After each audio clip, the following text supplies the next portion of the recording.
This is PeerGrade. This is a technology that was new to me that I found just in this course as we were looking for technologies to use. I knew I wanted to incorporate peer editing because I know the value of it, and it works and it pairs really well with social studies because these students in 11th grade are learning to create historical arguments. So it's nice for them to be able to evaluate each other's arguments in a respectful way.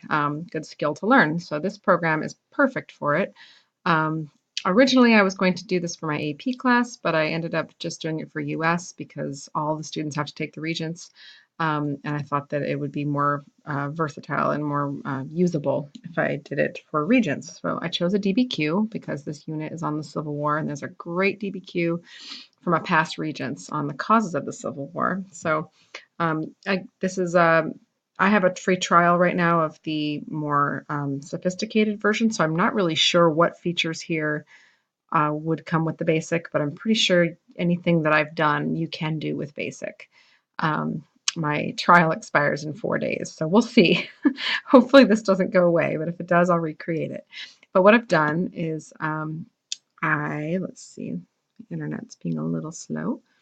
I posted the assignment, and it gives you these options to put in when the original essay is due. So that's part of their assessment for the unit, is writing the DBQ itself. And that's when they submit their work here. I think I'll have them submit it to me first, and I'll give it a once over, and then I'll have them submit it to PeerGrade.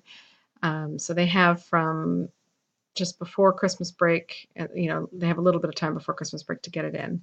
And then once it's in, then the feedback opens up.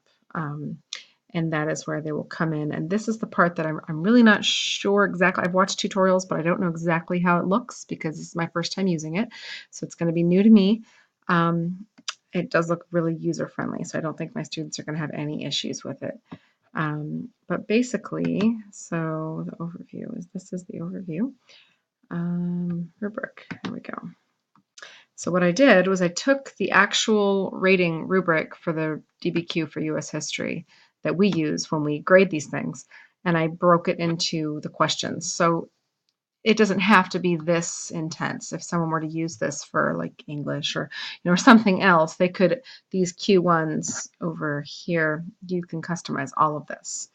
So this is just how I did it. So section 1, I put, rate your classmate's essay using the criteria below. I'm not quite sure how I don't know if it shuffles them or how that quite works. I'm trying to find a good tutorial on that. Thankfully, I have until December to do this, so to figure that part out. But and then I broke the rubric down into each question. So thoroughly develops the task, and I bolded the part that I really wanted them to notice. And these are the same scores we give the essays, and I gave it kind of a little saying so they could understand. Not at all, sorry, keep trying. You've got something to work with, so they're kind of on the right track. Not too shabby, but needs a little more detail. Almost there, and then nailed it. Not too many nailed it's, but we get a few. So the next component is, is it more analytical than descriptive? So these are actually the descriptions of a 5. And same responses, and incorporates relevant information from at least 5 documents. So there are 9. And although some are broken into multiples, so I believe there are actually 11 in this one.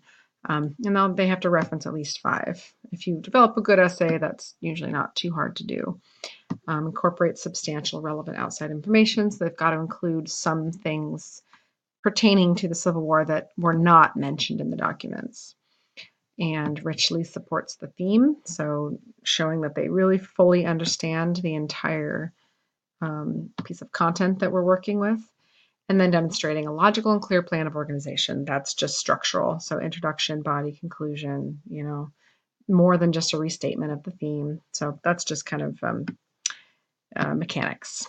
And that is how it goes. So again, I've only really built it from my end. I don't really know how it's gonna play out, but I'm gonna try and figure that out as much as possible before I assign it. So I'm thankful that this class kind of pushed me to discover some new technologies, because I'm always the teacher that is finding out about this stuff through other teachers. So at my school, I got to be the one to introduce this new program, and so far people seem pretty into it. So maybe we'll get a district subscription or something. Okay, so this is PeerGrade, and it's great so far. It looks like it's really awesome, really easy to use for peer editing on work.